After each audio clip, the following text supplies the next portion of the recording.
Tonight on Joynews Prime, Greater Accra Regional Security Council to deploy security agencies to enforce the mandatory wearing of face mask. It's sin. If the police sees you, they will take you up and then you'll be sent to court and you'll be prosecuted. Foreign Affairs Ministry hints of plans of phasing out a birth certificate as a source document in the acquisition of a passport. This follows a Supreme Court ruling rejecting birth certificate as proof of identification. Does this mean that the ministry would be phasing out birth certificate as a source document for registration? At the appropriate time, we will do that because we would be hooked to the Ghana card. What would... Meanwhile, the NDC MP for South Dai, Roxanne Dafiamapo, describes as shallow the unanimous reasoning by the Supreme Court that birth certificates is not a form of identification. For the Supreme Court to simply say that any person who is in possession of Ghana's birth certificate does not constitute a proper linkage of the contents of the birth certificate and the bearer is, with all due respect, shallow. Also in this bulletin, the International Criminal Police Organization, Interpol, issues arrest warrant for Samuel Adam Foster in connection with his role in the Airbus bribery scandal. And in business, Aviation Ministry investigates leakage of confidential papers which fueled suspicions about attempt to privatize Kotoka International Airport. I've undertaken investigations. We've identified some people who were the cause of the leakage. Some have even confessed. They have given some of the documents out from the ministry to airport company. And later in the bulletin, we'll tell you about what the clergy describe as demonic forces in Ghana politics. Elections, people insult other people's character and personalities. Some of them very young men and women, small boys and girls, insulting others who are far older than them, who can even become their fathers and mothers. This is a shame and a demon that must be exorcised. Well, live from our studios in Kokomlemle in Accra on digital address GA09925229, on GoTV channel 144, on DSTV channel 421, and on your digital terrestrial TV, because we are free to air.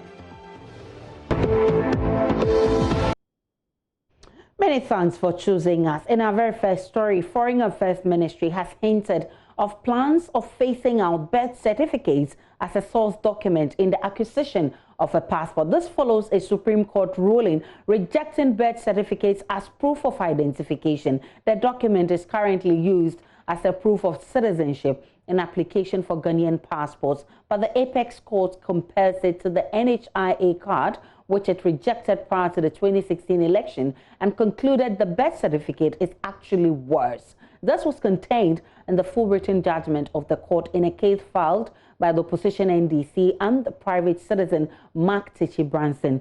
The court on June 25 dismissed the request to stop the AC from compiling the new register of voters or allow the use of birth certificates and the current voter's ID card. As you know, the court deferred its written judgment to July 15.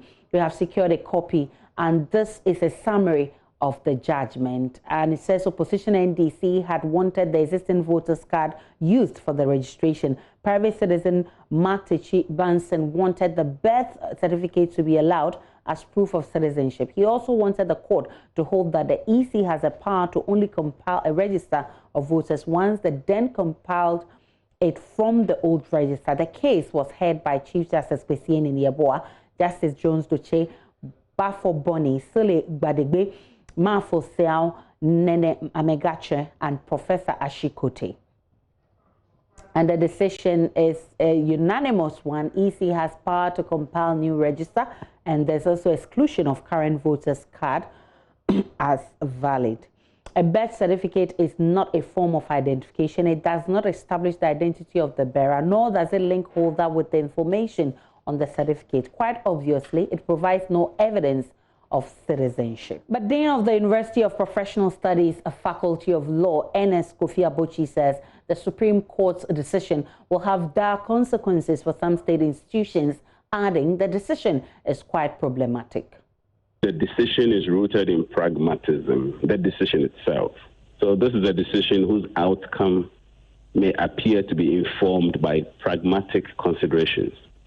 When the original voters registration was adopted, indeed when the Constitution was adopted, I don't think the framers contemplated that a time will come where forensic and biometric registration may be invented, or so to speak, and may justify or necessitate and render outmoded a previous register that may have been adopted.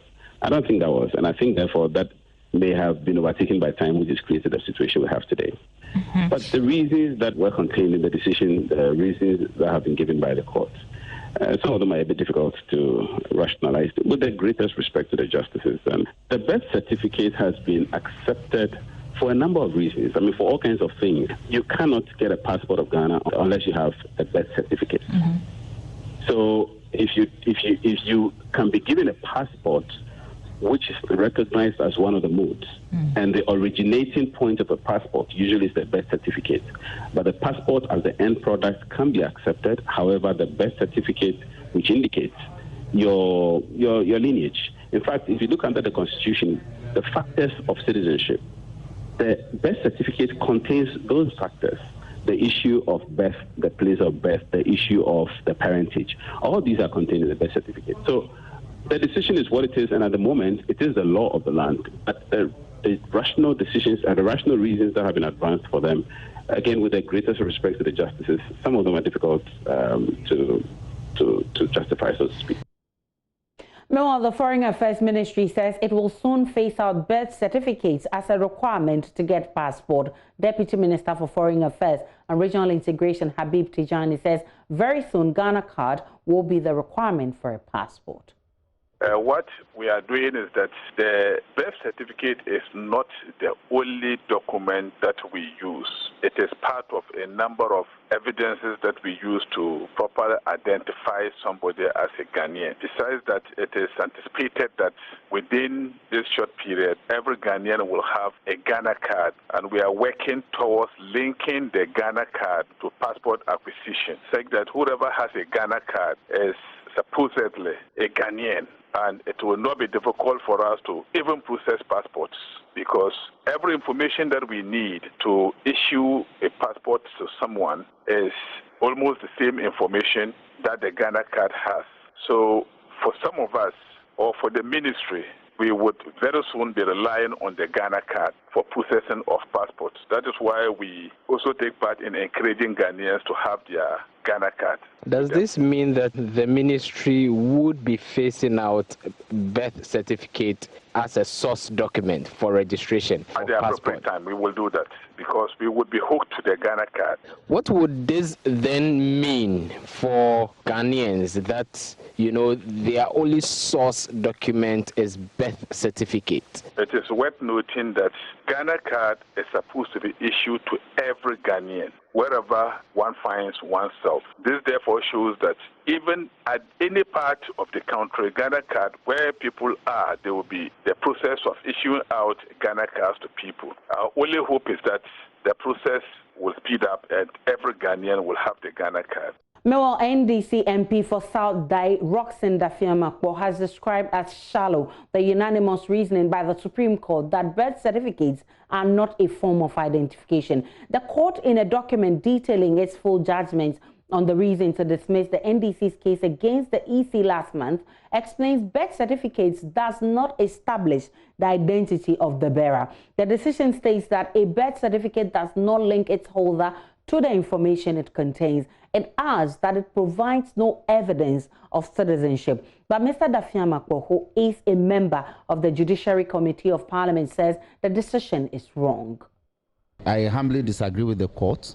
The court construed identification to mean that you should necessarily have a photograph on a certain material in order to be identified, which is wrong. The construction that the court placed on the term identification is wrong. So for the Supreme Court to simply say that any person who is in possession of Ghana's birth certificate does not constitute a proper linkage of the contents of the birth certificate and the bearer is, with all due respect, shallow.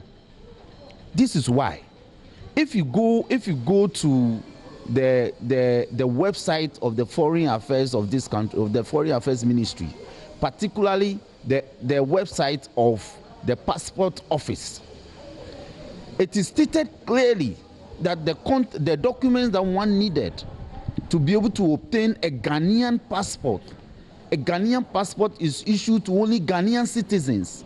The first primary document is your birth certificate. And indeed, they put that description into bracket, proof of citizenship. That is why, as part of the contents of any truly certified issued birth certificate by the statutory institution Births and Deaths Registry of this Republic, there is a column to state nationality. It is not for nothing that on the birth certificate, your nationality is to be stated. On whether the NDC will seek a review of the judgment, Mr. Dafiamakwa says the party has set up a committee to review the judgment and decide on the way forward. We are studying it as a party. There's a team that has been put together. They are looking at it because, you see, it has far-reaching consequences. Because for the Supreme Court to pronounce categorically, without giving justification, that where a person who is in possession of a birth certificate issued by the statutory institution Births and Deaths Registry of the Republic of Ghana does not in any way link the contents of that birth certificate to the identity of the bearer, is problematic. They didn't analyze the issue of identity. They didn't analyze it. They only made a categorical statement and ended it there. And so to say that if they were to accept it, then the national ID card as issued, then it's even a better form of identity. But they have forgotten completely that identifying a person does not always mean that you must look at the photograph of the person. Away from the Supreme Court, the International Criminal Police Organization, Interpol, has issued an arrest warrant for Samuel Adam Foster in connection with his role in the Airbus bribery scandal. He is being charged for accepting bribe to influence a public officer and acting in collaboration with the public officer for the public officer's private gain. According to Interpol, for the offense, he is liable to a term of imprisonment not exceeding 25 years. The arrest warrant, which was issued on July 10, said once Mr. Adam Mahama is traced, assurances are given that an extradition will be sought upon arrest of the person in conformity with the national laws and/or the applicable bilateral and multilateral treaties.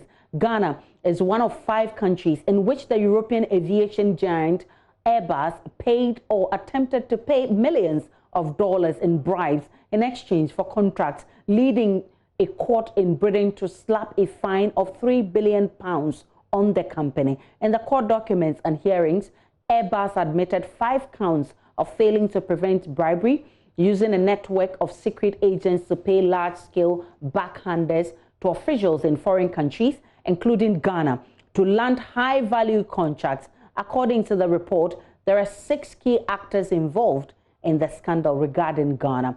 Now, head of our political desk, Evans Mensah, joins me via Zoom for more on this. Evans, what more do we know about the Airbus saga? Learning a bit more, Aisha, about the charges that the special prosecutor is pursuing against Mr. Adam Mahama and the 3 others, because it's part of the notice that had been issued for his arrest wherever he is across the globe.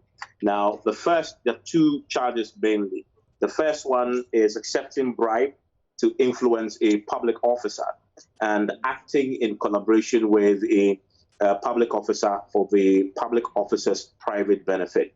We're also learning from the notice that on the 13th of May, 2020, the special prosecutor had gone to the circuit court and secured a local arrest warrant. And that particular warrant was signed by Ifia Owusua Apia, the judge sitting on this particular case.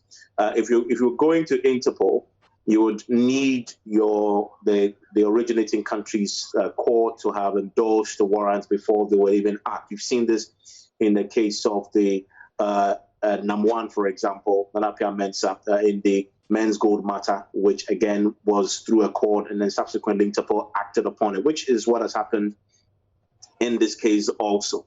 There is some background to this that is also interesting. You recall that at the ending of March, Martin Amedu had issued a public notice, in fact, invitation to Mr. Samuel Mahama and the three others, asking them to appear before him and assist with investigations. Absolutely. It appears that he's not received any word from them since that invitation went out, and that has prompted this action through our CID to get Interpol involved. How many more people are involved in the Airbus scandal, Evans? So, as per the warrant that has been issued by Interpol, the notice, there are three others involved, and they are Philip Sien Middlemiss, Sarah Ferno, and Sarah Lynn Davis. All of them are now subject of this particular notice that has been issued. I must say that we also have confirmation from the CID that they have formally received the notices for the arrest of these four individuals, and they have formally, as of yesterday, written to Martin Amedu, notifying him that they have received the Interpol notice because he requested CID to get in touch with Interpol. And so CID had, after receiving the notices, written back to Martin Amedu, attaching the notices and asking him to take action because he wanted that for his own purposes. But have we heard from Samuel himself or his brother, the former president Mahama, or his party, the NDC? We've not heard from Samuel Mahama, his lawyers, or any of the other individuals involved, but we've heard from Sami Jemfi, who is the communications officer of the party. He makes 2 points. He believes that this is part of a grand plot to attack John Mahama himself, who is the party's candidate and former president. He believes also that the notice is fabricated. We know that is not true because the CID itself had taken delivery of this, and we have a letter that they had written and duly signed by the head of the CID to the special prosecutor, notifying him that he received this for his action. Evans Mensah is head of our political desk with the updates on the Interpol issuing arrest warrant for Samuel, former President Mahama's brother, involved in the Airbus scandal. We'll be telling you more on this as it unfolds, but still to come in this bulletin, we'll tell you about what the clergy described as demonic forces in Ghana politics. Just because of elections, people insult other people's character and personalities. Some of them very young men and women, small boys and girls, insulting others who are far older than them, who can even become their fathers and mothers. This is a shame and a demon that must be exorcised. There is more on Joynews Prime after this break.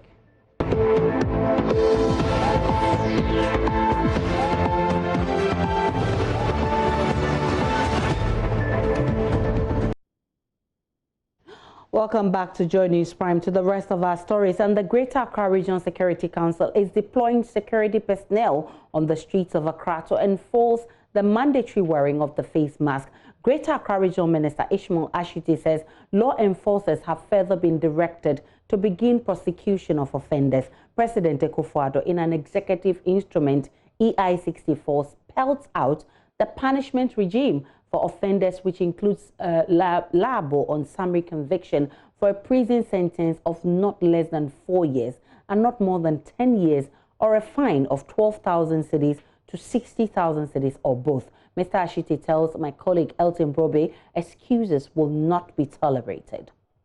There was a directive that was given that people should now be prosecuted for defying the protocol of wearing the nose mask. So anybody who is seen, if the police sees you, they will take you up and then you'll be sent to court and you'll be prosecuted.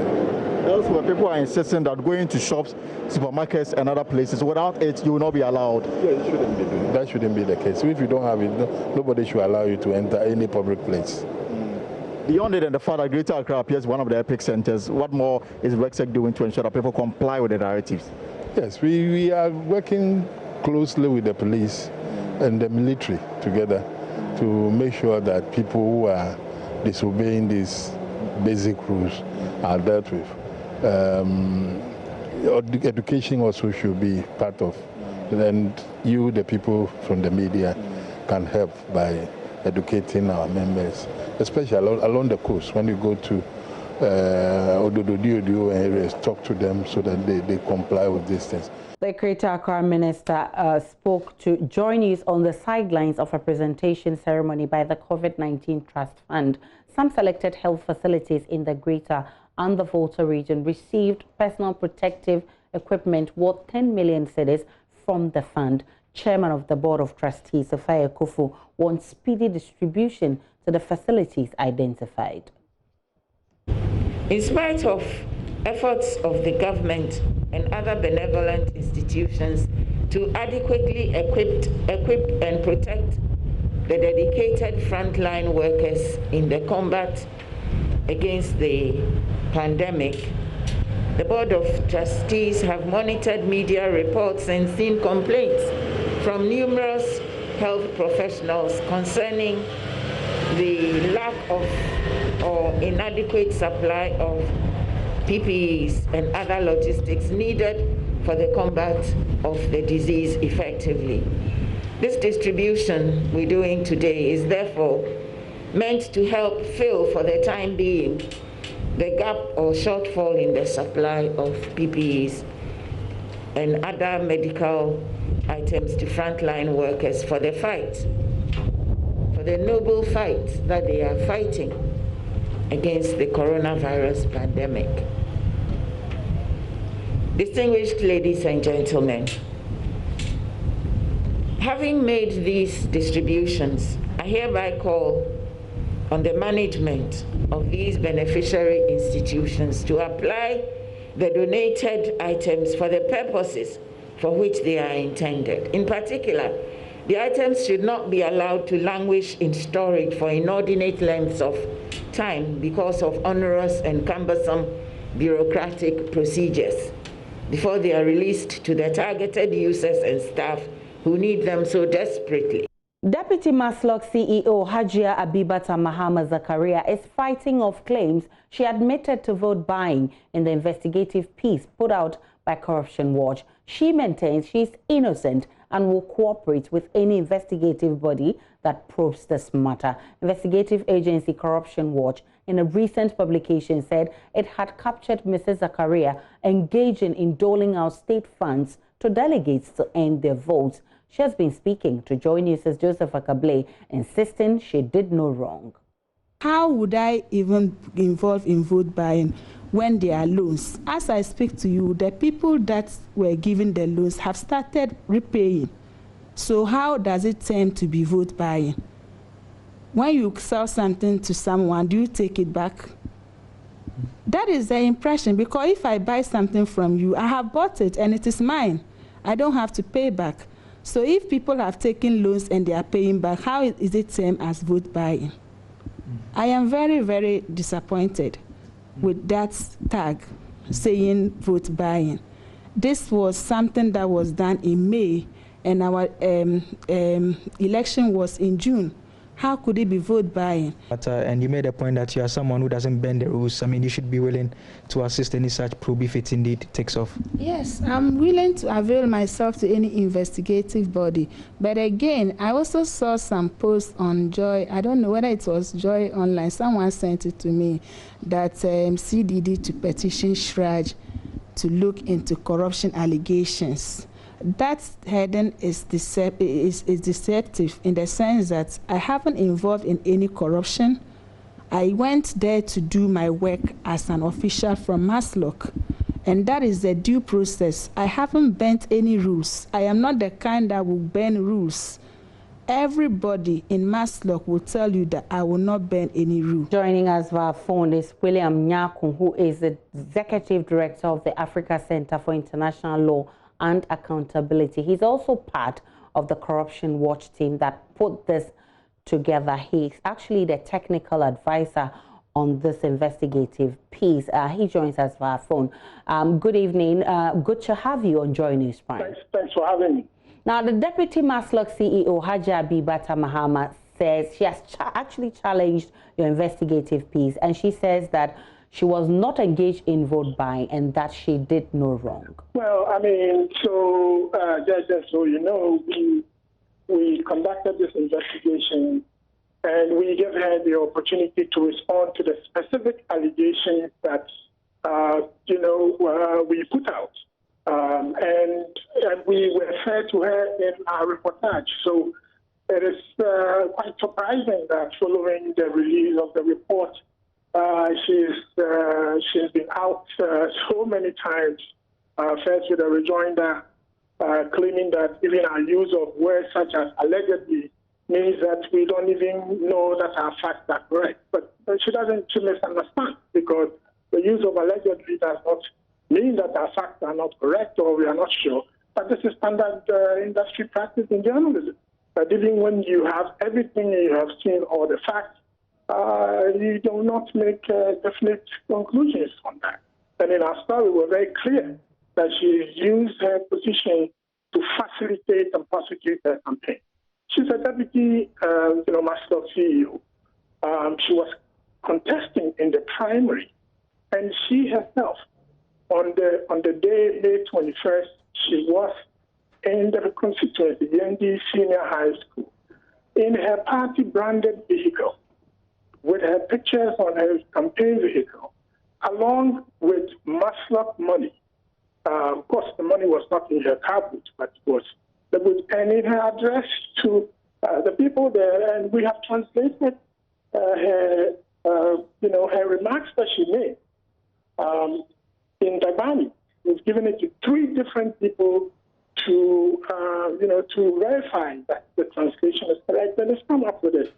This is quite typical, that when a story comes out, people who have spoken to you, and in this case, she spoke to our investigator on 3 occasions. But when you speak to somebody for even 1 hour or 2 hours, it is only the parts that relate to the specific allegations that we will report. And that's exactly what we have done.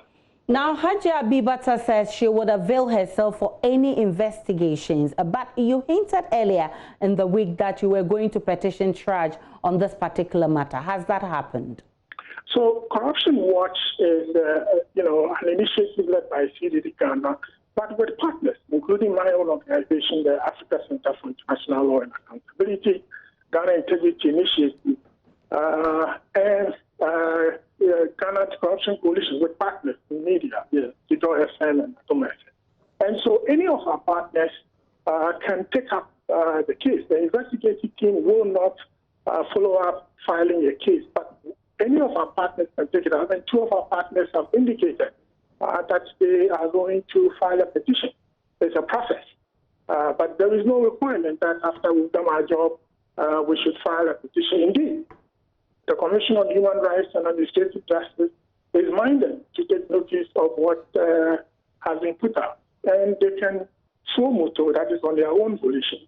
They can take action and file. So a challenge to go to charge is not a requirement.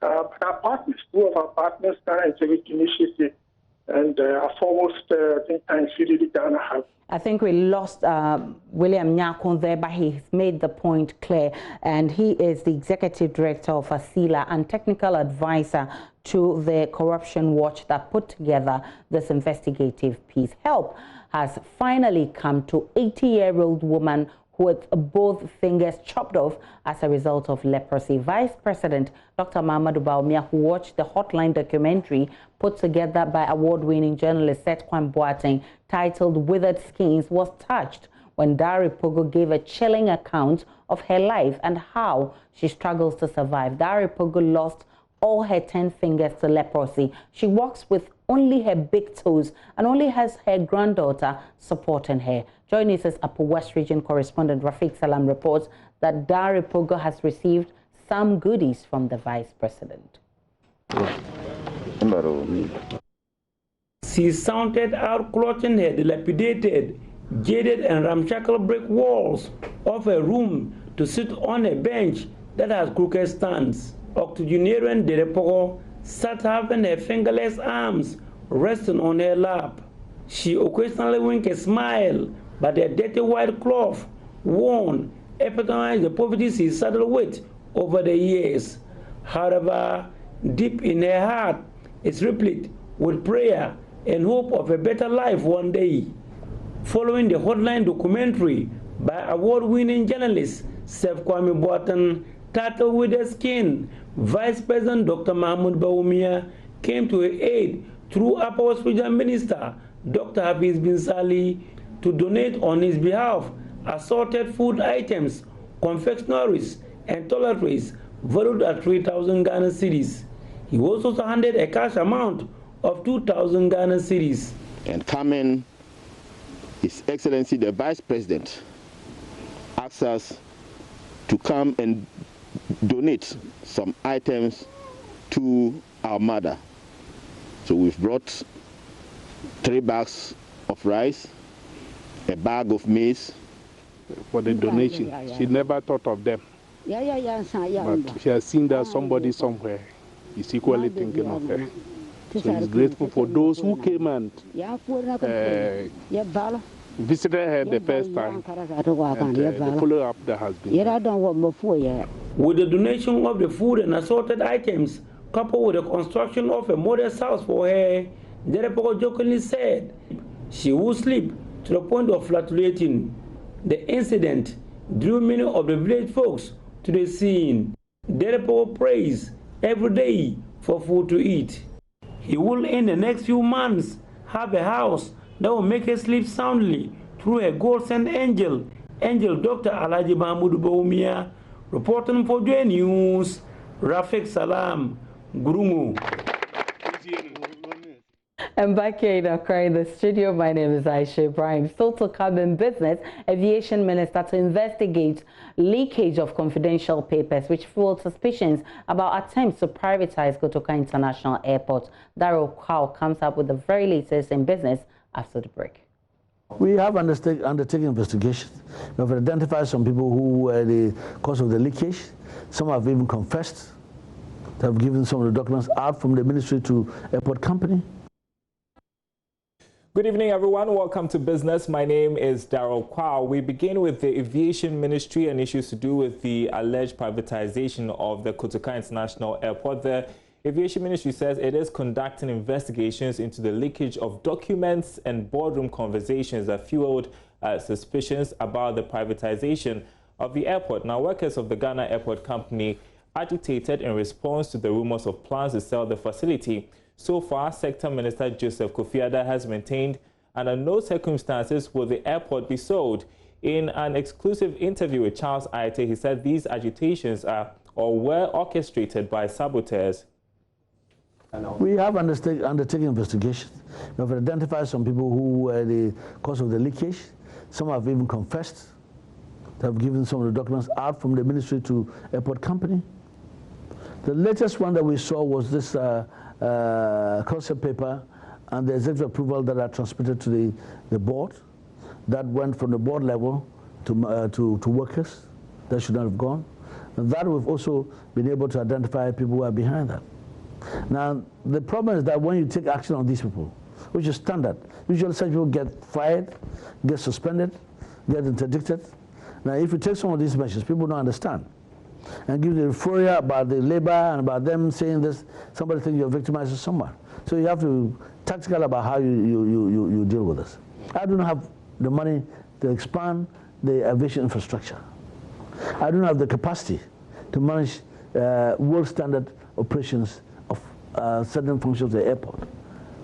If we are able to strategically look for one who can work with us on this, fine. The government policy is to create employment, which means more people should be working. You think the government will not be shooting itself in the foot to say that let's bring a partner that will take over the management of the company and lay off people? It beats my imagination for someone to think that we're going to lay off people when we expand the airport in Kumasi, when we expand the airport in Tamale, when we're looking to construct the airport in the Western region or in Upper East region. Now, Finance Minister Ken Ofori-Atta has justified moves to seek Parliament's approval to spend more in the next half of the year. Now, Mr. Ofori-Atta will make the presentation before Parliament next Thursday, July 23. However, some have questioned the supplementary budget based on deficit risks, especially in an election year. But the minister tells Joy Business these are needed to help fast-track economic recovery. Even when it is covered, and then you are having these foreign exchange numbers, these inflation numbers, and even with this downgrade in revenues of about 14 billion. And it's not only body and soul being kept together, but the real care for livelihoods and lives of people, and our intervention into the micro, small, medium enterprises, to make sure that even the informal market is taken care of. There's a lot more to do with regards to big businesses and formal businesses, and we expect to intervene on that level in the second half that we are going. And we are in the middle of a recovery program that we are designing to really cut short this recession and ensure that we recover faster than most. All right, so don't miss a full interview with the Finance Minister Ken Ofori-Atta tonight on PM Express Business Edition. George Afe will be engaging the minister on managing the economy amid COVID-19. Let's turn to some great news. The Ministry of Trade and Industry has allocated $200,000 for establishment of a plantain processing factory at Ago in Ashanti region. It is under government's One District, One Factory initiative. There is more in this report. Statistics at the Ministry of Food and Agriculture show Ghana exports 26,000 tons of plantain, with Asante Achem as the biggest contributor. Poor storage facilities and destruction of farms by cattle, which has since been addressed, limited capacity of farmers in the area. Deputy Minister for Food and Agriculture, George Odro, explains the proposed factory will have storage facilities. He explains processing into powder form and foil packaging will receive attention. Last week, the contract was signed for the contractor to start putting up the factory. So if you have time, at least by the next week or two, you can visit the site. The money is being funded from the Ministry of Trade. It's $200,000 for the youth to own the factory themselves. It's not going to anywhere. So the factory is going to start next week, as I speak to you right now. Ministry of Trade is providing $200,000 grant to the youth, 50 of them, to own the factory for themselves. It's a grant, not a loan. Member of Parliament Andy Appiah-Kubi proposes an increase in percentage of common fund allocated for farming. My office as Member of Parliament, I have led the youth into these agricultural ventures. Myself, I'm a member of the group that is cultivating plantain and even cashew. So most of the time, we use also part of the common fund to acquire some of these farming implements and also weedicides and fertilizers and distribute to the farmers. So somehow we are supporting the youth who are going into these ventures. Meanwhile, Agogo Traditional Authority has instituted Plantain Planting Festival to drive interest in farming. Paramount Chief Nana Ekuyoku-Sapon believes plantain production is critical to the local and national economy. All right, and that report filed by Nanaya Ojima. Remember, just by way of a programming note, George Afe will be bringing you an exclusive conversation with the Finance Minister Ken Ofori-Atta at 9 tonight on managing the economy amid COVID-19. Don't miss that conversation. In the meantime, I'll be bringing you more business news in the next half of this bulletin. Sports is up next with Gary L. Smith.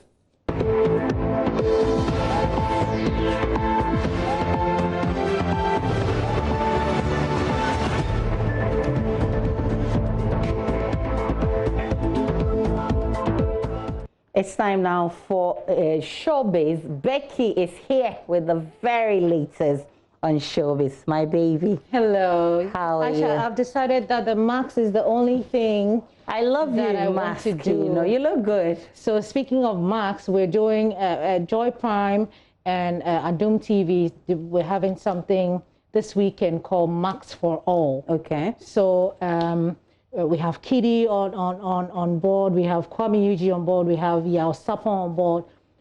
This initiative is just to create the awareness of COVID, obviously, and the fact that you need to wear your mask everywhere you go. Yeah, we have details. I've seen her in a while. Yeah, she can actually, dance, do the thing. She can boogie. She can do all the things that she can think about. She can twerk. I know. She's on Spotlights, right? Today, yes. Let's see, Sharifa. Showbiz. And that is for Showbiz. We'll be back with world news. And for those of you Joy Prime, that'll be it. The news continues on Joynews.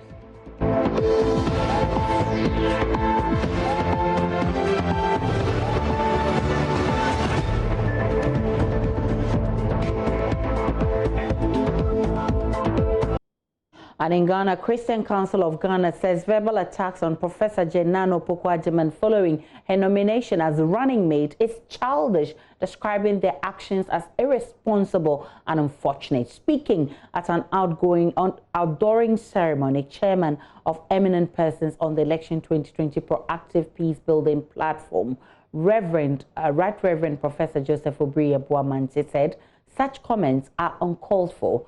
Joynews' Henry Kwesibedo has more in the following report.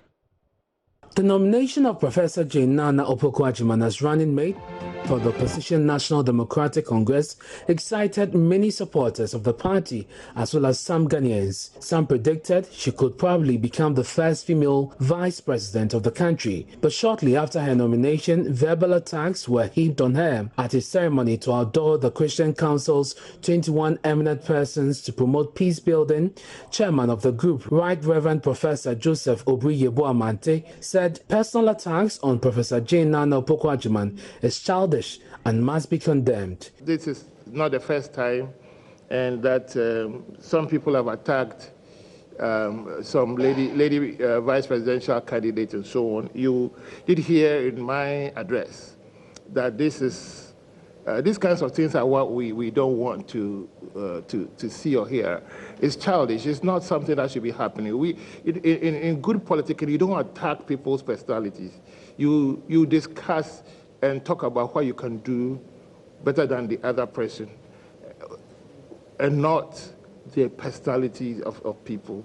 As for that, it's not a good thing, and I pray and wish that if any people have done that, they should retract and apologize.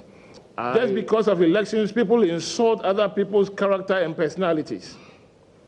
Some of them very young men and women, small boys and girls, insulting others who are far older than them, who can even become their fathers and mothers. Sometimes one wonders who nurtured such people. This attitude is a disgrace in Ghana's politics, and it must be eschewed. Do we want to teach the younger generation that politics is a dirty game? Is that what we want to leave our children with?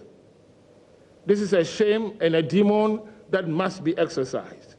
The eminent persons drawn from the Catholic Bishops' Conference, Ghana Pentecostal and Charismatic Council, the Muslim fraternity and other religious groups are expected to engage democratic stakeholders, political parties, security agencies, the Electoral Commission, as well as mediate electoral disputes before, during and after the 2020 elections. We will therefore commit ourselves to effective monitoring systems that will engage the powers that be to make sure that in the name of God, our elections are truly fair and transparent and just. We will therefore engage the political leaders, the media, the security agencies, the Electoral Commission, ordinary citizens, traditional leaders, in a humble but very serious manner, all with the intention of making sure that we have free, fair, and just elections void of any intimidation or violence. They, however, want Ghanaians to desist from the ethnic politics, adding it is demonic. There are people in this country who sometimes give the impression that some tribes are more Ghanaian than others. The worst thing is that they use it politically during election period. This, again, is a demon that must be exorcised.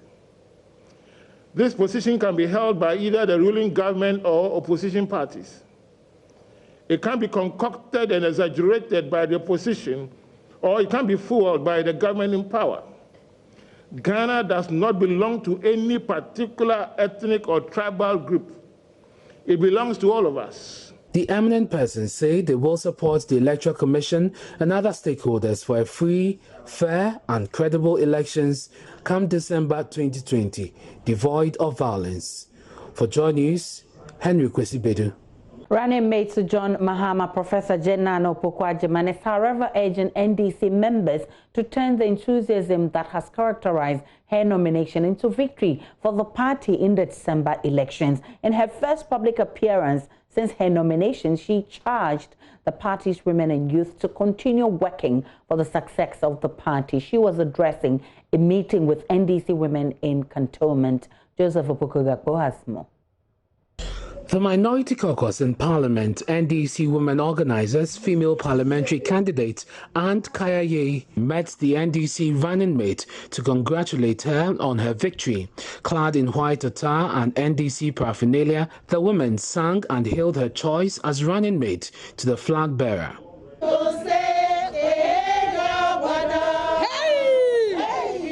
Women's organizer Dr. Hannah Bisiu said there couldn't have been a better choice. The choice of a female running mate or vice presidential candidate by the NDC is one that will forever be remembered by the Ghanaian people. The dawn of a new era has come when a woman will also have the opportunity to serve at the highest decision-making level of the country. This is a decision that has received immense applause the world over. Of course, it has become evident, and understandably so, that our opponents, obviously threatened by the John and Jane ticket we are presenting in December, have chosen to get themselves dirty in a false bid to discredit Professor Nana Jane. Chairperson of the NDC Women's Caucus in Parliament, Comfort Doyo, pledged the support of the women to the flag bearer and her running mate. Please bear in mind that we as female parliamentarians are looking up to you. Young ladies are looking up to you as role model. And all women of this country are looking up to you to represent their interests in the governance of this country. We want to assure you that the Women Caucus in Parliament is solidly behind you, and we will use all our strength to push you to the top. Professor Opoku-Agyeman urged the women to continue working for the party's victory. The enthusiasm that has greeted the decision of His Excellency John Dramani Mahama is not lost on any of us. I urge that we turn that enthusiasm into reality. And we all know we can. We can. Yes, we can. It will be recalled NPP General Secretary John Boydu recently said when Professor Opoku-Agyeman steps out to town, only Kayaye will step out and wave at her. In the midst of her presentation, she called out representatives from the Kayaye Association who were present. She urged them not to allow anyone to disrespect them. I want you to know that you have proper names. Your name is not Kayaye. You have proper names. You deserve the respect like everybody else. Don't allow anyone to disrespect you. That's all I want you to say. Without you, our society will not be what it is. Believe that whatever you are doing in whatever category is as important as at any level. So I want to tell you, thank you very much. Jamal Mohammed, who is leader of the Kayaye Women Association, said they feel offended by the comments and are demanding an apology from Mr. Bwedu. We recall the NPP General Secretary John Bwedu say when Professor Nano Pakumotijan steps out, it's only the Kayaye people who actually wave at her. Did you find that comment from John Bwedu offensive or anything like that, or you thought it's an okay comment? Yes, we found it. Why? Why were you worried about that comment? We are for her. Ghana has recorded 695 new COVID-19 cases as of July 13, 2020. These are samples that were taken from the period between June 10 and July 12, 2020. The active cases now stand at 3,716, with recoveries and discharges at over 22,000. Total case count is now 26,125, with 139 deaths.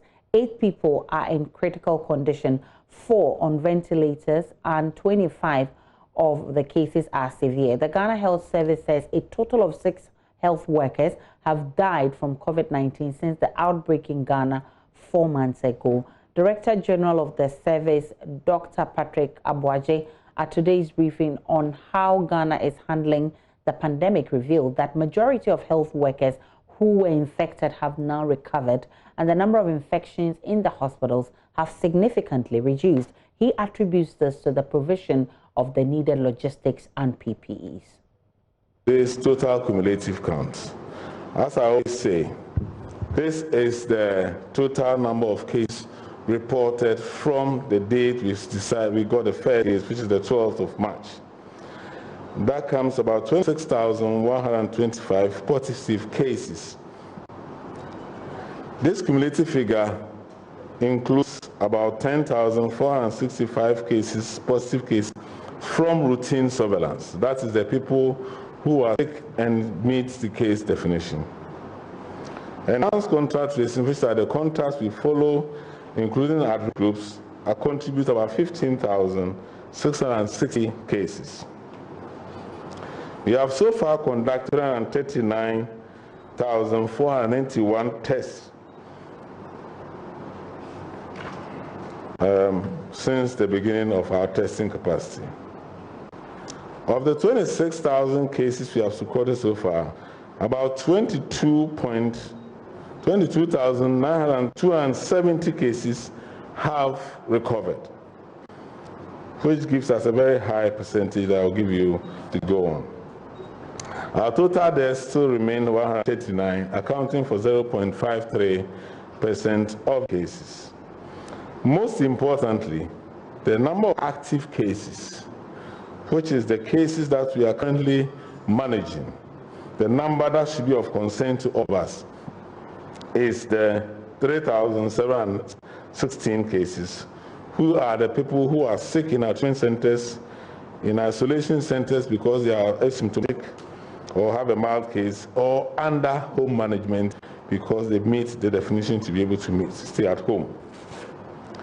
We have in our facilities, our treatment centers, 25 critical severe cases, 8 of them are critical, and 4 are currently on ventilator. Because we are not able to do a daily count of the cases we test, we do a 7-day average, which gives us the real averages, the number of cases per day as we move on. You can see that as at towards the end of June, there was a steep rise. But in the last 1 or so weeks, we've seen a decline. We only see the better picture when all the backlog, which we started clearing last week, is completed. We still have the same hotspots, and these are always shown to allow people to see that we need to be more cautious, we need to abide by the protocols, etc., to be able to look at that. We have the similar map in Ashanti that also shows the same areas of hotspots not much. Based on the new additions, we can still see that in the same areas that we are having challenges, that continues to have. You can see the next chart gives us the active cases which are already gone through. You can see that of the 300,716 active cases, the majority are in Accra and Kumasi. And we have about 2 regions that currently have no active case at all. Meanwhile, the Greater Accra Regional Director of Ghana Education Service, Monica Ankra, says so far 62 students in 7 schools have tested positive for coronavirus in the region, with some of them declared recovered. Speaking during a GES disinfection exercise of the Accra Girls Senior High School, she also stated political campaigning on various campuses in the region is not allowed as the country prepares for the 2020 elections. Pictures of the NPP National Youth Organizer sometime last week went viral after it was alleged he has been campaigning in one of the senior high schools in the Ashanti region. Maxwell Agbagba has more in the following report. We are here at Accra Girls Senior High School where 55 students and members of staff have tested positive for the coronavirus. Well, some meters away from where I'm standing is a building which is serving as an isolation center for those who have tested positive. Some of them have also been taken to national isolation and treatment centers. Well, the disinfection exercise here today is very important to quell the presence of any virus here on the campus. The Regional Director of Education, Monica Ankra, has been here and she's been talking to us. Sometimes when we suspect a case, the impression created is they are all positive cases. But to the best of my knowledge, the whole of Greater Accra, apart from adding that of Accra Girls, we have about 62 cases in Greater Accra region. In how many schools? In 7 schools. In 7 schools? Yes. Okay. And they have even been sent back to school. They have all recovered, sent back to school, except 1 or 2 that are still at the treatment center. They were sent recently. Okay. So that's We've been finding out from the Regional Director of Education whether the rules allow for political activities on the senior high school campuses. She says that and they've empowered the heads of the various senior high schools in this particular region to ensure that there are no political campaigning on the various school campuses. Political activities are not allowed on our campuses. They are not allowed on our campuses. They are here to study, write their exams and leave. That's all. So it's very difficult for an individual to engage our students while they are in school on political issues. We won't allow that. And our headmasters and our teachers, they are on top. They won't allow that. When it comes to a notice, we won't allow them. You need to control it at the epicenter, but you don't spread it. And so we've been asked to keep the students in school, whereby we have health personnel who will take good care of them. And you see, the numbers are not so overwhelming. In some of the schools, 1 or 2 cases. And when they are tested positive, they are sent to the treatment center before they are brought back to school. And so it's better we manage them at that level rather than sending them home, where even joining a vehicle in the house where they don't have a place to keep them is going to create problems for the parents and the whole community. And so that is the advice we are giving to, and the teachers too. Don't forget that we are parents. Yeah. We have our awards in all the schools. What do we do? So we should understand the dynamics and then make sure that we work hard so that we'll be able to achieve our desired result. The students, they are psychologically disturbed. Yes.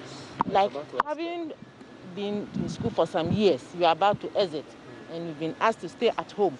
You don't know whether to study or to stop. You don't know what to do. And parents were crying, students were complaining that they should get back to school. And that was the reason why we decided that we have to bring them back to school. And so we need to put the appropriate measures in place for them to have a comfortable place to study and write their exams and exit peacefully. I've also been speaking to the head of the disinfection unit at Zoom Lion, and he's been explaining to me that although they have already disinfected Accra Girls Senior High School, it is important for them to do it again because of the positive cases recorded here. Whenever there's a reported cases, you need to go there and disinfect the place. The reason why we are doing that, as soon as the place is infected, the point out of call is to do disinfection to be able to to deactivate or to calm down the virus that has caused that disinfection. So we are here, even though we have done it, but we want just to clear the air, that we are here again to do the disinfection, because once you do disinfection all over the world, it doesn't mean that it has a residual effect. It means, what I mean is, once you do, it does not have a lasting effect, but it will clear every virus as you were doing it. And besides that, when it happens again, you need to go over and have it done. So we are here at this moment to ensure that what has infected, what has come to this stage, is that the place has been infected again, and therefore the first advice is to do public disinfection to be able to clear it.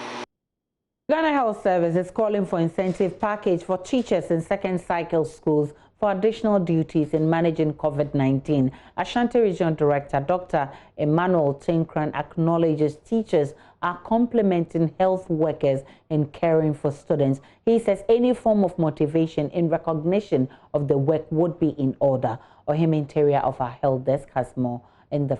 Dr. Tinkran's call comes as government warns of public pressure to close down senior high schools over COVID-19 infections. According to the Ghana Health Services, 111 students in 34 schools out of 400,000 on various campuses have tested positive. More than 400,000 students who have gone back to school. They are recording about 110, 111 cases, sporadic cases across the country from 34 schools. So I don't think there's enough fear for us to rush into anything. Second cycle institutions across the country have instituted COVID-19 boards to manage coronavirus cases. Dr. Tinkran says teachers have had to contend with heavier work schedules for which they deserve attention. We need to motivate the school authorities. Actually, it's extra job that they are doing. And that one, I think all that I'll plead is that it's just like the health workers. They have a lot of responsibilities. If there's a need to motivate them, we can also motivate them so that to encourage them to work very hard. Any form of motivation will do, but I can't prescribe one maybe for them. But I believe that it's a lot of work. The teachers, they are doing a lot. And sometimes we don't understand them. Yes, but I'm close to them, so I know what they are doing. It's a lot of work. And sincerely, a lot of people are working. The Conference of Heads of our sister second cycle schools welcomes the call.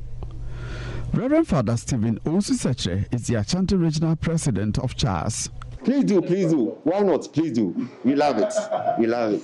From Kumasi, for Joynews, Ohim Interior reporting. Let's stay in the Ashanti region because the Ashanti Regional Coordinating Council has ordered immediate reinstatement of the interdicted chairman of the Metro Mass Workers Union, John Osei. The striking workers have also been directed to resume work immediately as steps are taken to pay their salary arrears. It follows hours of closed-door meeting between the council and the striking workers, management and other stakeholders in Kumasi on Thursday. The workers resumed a sit-down strike on Wednesday, 2 weeks after calling off a similar action over salary arrears 2 weeks ago. Matters got to a head when management delivered a letter interdicting the union chairman for alleged incitement. Nana Senso Mensa has more in this report. So the sit-down strike of the workers of the Metro Mass Transit here in Kumasi has entered into the second day. It has really affected all other business activities within this yard. We are here to gauge the mood and speak with passengers who have trooped in here in their numbers to patronize the services of the Metro Mass and also speak to business operators in this yard. We've been sitting idle since morning, she says. They don't buy our goods because of the strike.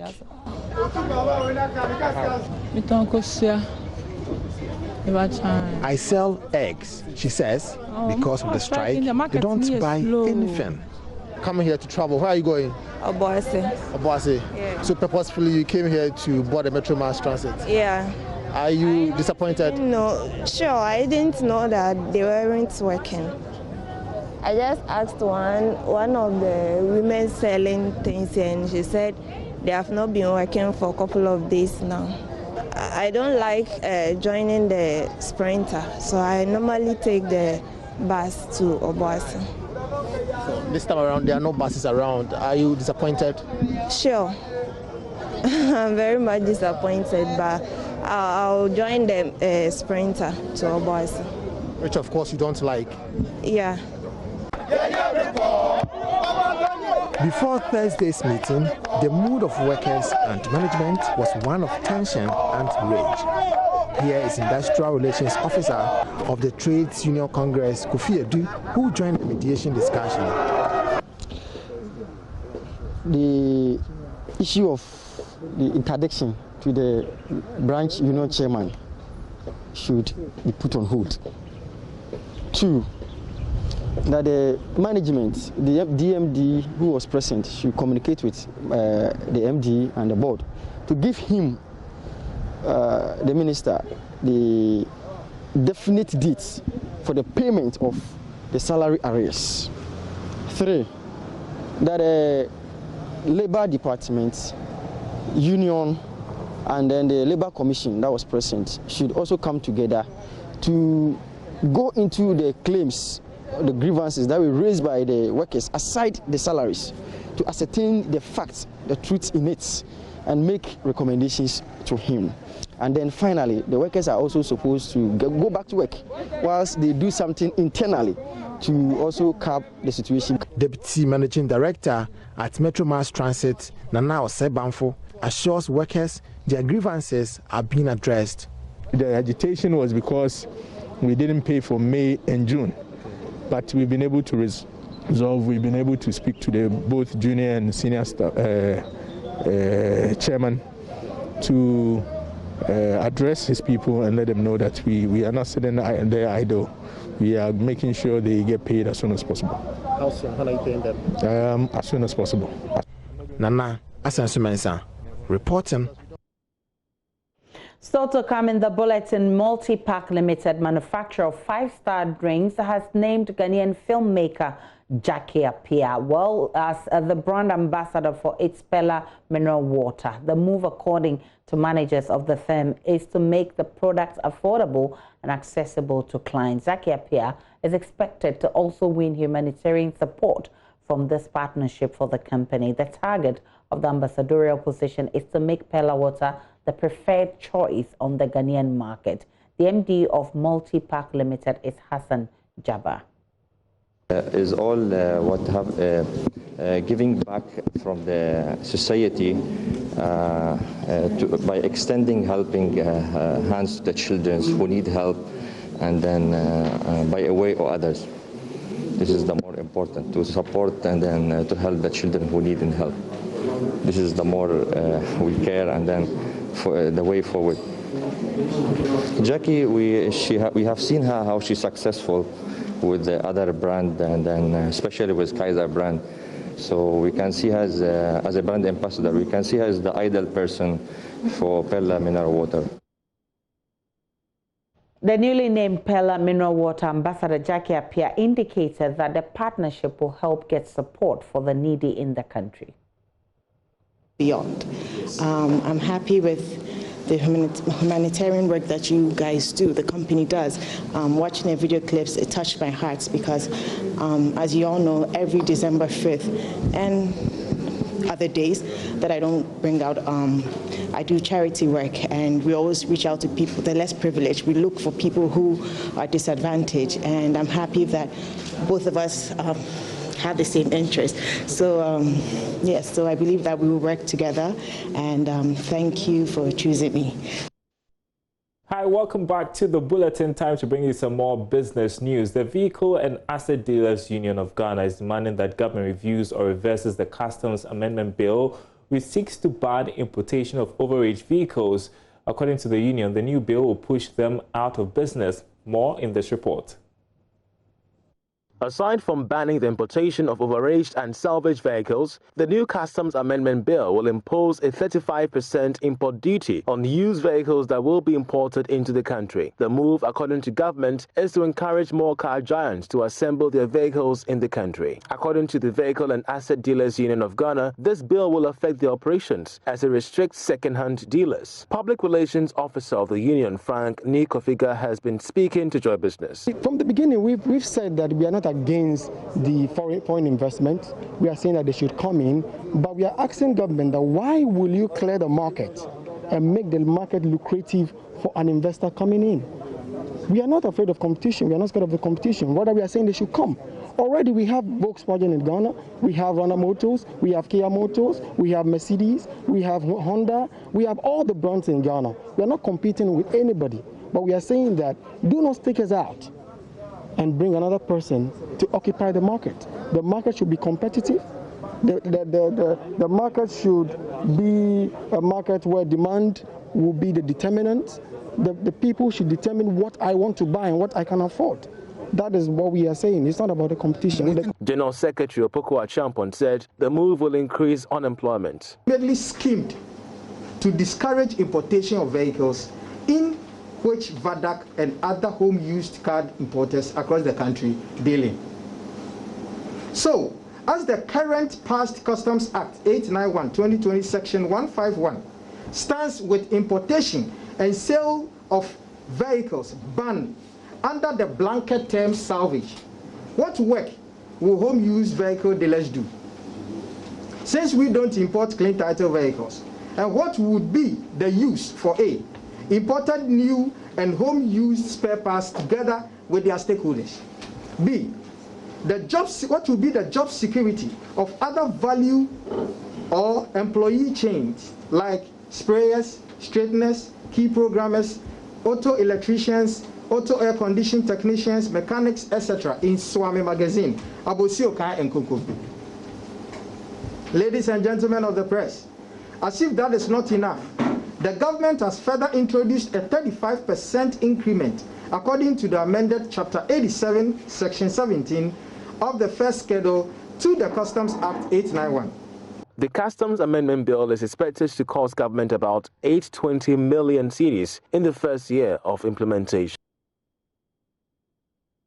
And in another development, Managing Director of Japan Motors, Salem Kalmoni, is asking for affordable loans to enable the public purchase brand new cars when they are assembled locally. Speaking to Joy Business, Mr. Kalmoni said assembling vehicles locally would be inconsequential if individuals and businesses do not have access to cheap credit to purchase. Used cars are not stopped. They will still be coming, okay?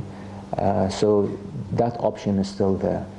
However, I think with the assembly plant and with the lowering of duties and taxes on assembled vehicles in Ghana, they'll be more affordable to the Ghanaians. So that 12,000, let's say, car today might become $10,000, okay? With assembled vehicles, because of government is waiving off, is managing the duties and taxes, let's say. The other thing, though, which I will encourage government, which is very important, to make new vehicles available and or affordable to our Ghanaian population, is the availability of medium-term credit at reasonable interest. This has been a challenge in Ghana. Okay, so borrowing at 20–25% interest, for example. This is how it would be if you were to go to the bank. So credit is not freely available. In other countries, I'll tell you, countries which are medium income, not much richer than Ghana, okay, they've been able, people are able to purchase new cars. And these countries, example Morocco, not far better than us, or even South Africa, if you take a look at it. They are able to assemble cars by the tens of thousands, even hundreds of thousands. So you need, the other pillar is affordable and medium-term credit for our population. So I think we've communicated this to the Minister of Trade, But this is a bigger issue, maybe even more difficult. It's tied to Ghana's economy, macroeconomy, and this. But this has to be available. The government has to make this possible. If this is possible, I think it will be a great boost to the assembly plants working in Ghana, and the average, let's say, middle-income Ghanaian will be able to, who used to buy, who could only afford a used car, will be able to afford a new car. In other news, a Cape Coast-based electronics trader, John Otu, has landed a dream win of 20,000 Ghana cedis. He's winner of NLA's latest Premier Lottery, with 787 weekly. Bismarck Osa has more. John Otu is 20,000 cedis richer after emerging the 28th unique prize winner of the NLA's latest Premier Lottery with 787. This brings to 4 the number of times he's won the game. Mr. Otu throws more light on what did the trick for him. I bought more tickets. I bought as much as 25 cedis within the week. I won 2,000 cedis for the first time, 12,000 cedis for the second time, and I won 2,000 cedis again, and finally 20,000 cedis. I'm so excited. In an interview, head of customer experience for the game, Richard Akoto Bamfo, reassured the public of the game being real. So over 28 draws, and then here we are here today after the big jackpot win, 208,500 Ghana cedis. And today we are also rewarding to John 20,000 Ghana cedis, who turns out to be our 28th unique prize winner. Star 787 hash is real. Weekly after week, we do reward people with big jackpot prizes. He's also mentioned that a big prize is up for grabs this weekend. This Saturday, a player can win 136,500 Ghana cedis. All you need to do is to pick your phone, dial star 787 hash now, and then participate now. Butriye star 78 hash is played through the draw of random numbers, and winners are determined by matching the selected digits with parts of their mobile phone numbers. And crude oil trading at $43 a barrel. Here's how we are ending the day on the commodity market.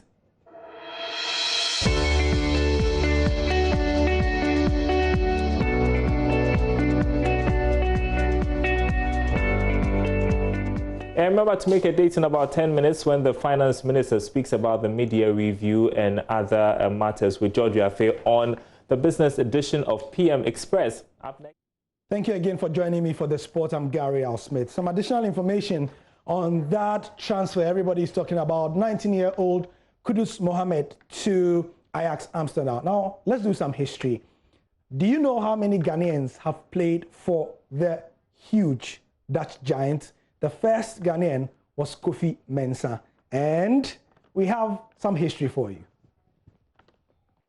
So Ghana's Ajax contingent has swelled following Kudus Mohammed becoming the biggest transfer of a teenager, and he completed the move, of course, from Nordsjælland in Denmark to Ajax, and the move makes Kudus the 7th Ghanaian to play for the Dutch giants, and the first since 2008. This is the first Ghanaian. His name is Kofi Mensah, aptly named. 1996 to 99, he played. Abubakar Yakubu played and had 65 appearances. 99 to 2005. Kwame Kwanzaa, defensive midfielder, from 2000 to 2004, he played only once. Then we have Anthony Oboda. This is a popular one. 2001 to 2005, made 21 appearances. A very popular Black Star player. And then Emmanuel, they call him Jima, that's his nickname, Boache, right back, played 6 times between 2005 and 2007. And then a name you would know, Sami Kufuor, in his final days of football, played for Ajax twice in 2008 on a 6-month contract. Before, Kudus Mohammed has now signed for them. Hopefully, he can play for years and years to come. He moved for 9.5 million euros plus add-ons and bonuses. So, you can see that slide again on our social media handles. To boxing. And finally, Emmanuel the Game Boy Tego has been speaking to Joy Sports. He says time is right for him to take on the world in his career. Tego spent majority of his career in Ghana before relocating to the United States.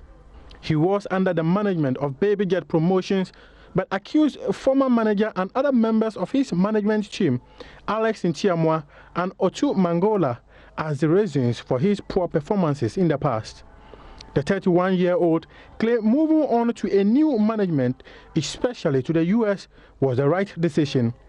According to him, the world's biggest fights are organized in the States, and it is a platform to market his craft. US on a Jumano, on our BNM say we drew like boxing. Oh, Kwane Chess, I prove one share the word. I'm Pansuma call, I'm quite me preparation. Push 1 week to them fight, and I like, say, I real wear Corona. No, ever say, I think, say, like, US is good because normal edit training facility in normal a lot watching on my Ghana. I think say like alcohol so better. And I mean me feel say honey na me who difference a woman na just difference kakra wo ho chen ha. And waiting like say me feel say this time around my head meet me aye wo my Ghana. After Ghana for expecting me say like then I meet me aye wo US because Tego also stated that his qualities have been underestimated. He claims many Ghanaians want him to prove himself to the world, and he reckoned the opportunity to fight at the United States would let him announce what he's made of to the world. I say, my dear grow as I'm a phone, the more can say, outside Nakoya. I think, say, time will draw. Me prove actual Mose Modishare, they would me a one, over to me, US, and I'm a baby. I think, say, it's good, say, Matu Minaya. They say, my decided, say, make more US ocean, so I say, Kokun like Miami promoter, lead developer, Ocean international manager, Peter Khan, Omo, Yanoma fine, Omo, arranging Noma Bibia fine, Mamma, Miss like Miniaji. That was a Saint Tokwana Ocean. I think, say, Bibia okay this time around. Tego has fought 31 times in his career, lost 1, and won 15 by way of knockouts. His next opponent is currently unknown, but he could be fighting Ukrainian boxer Denis Berencic. And that's the sport for now. Thank you for your time. Follow us on social media, Joy Sports GH, across all the platforms. Gary L. Smith, thank you.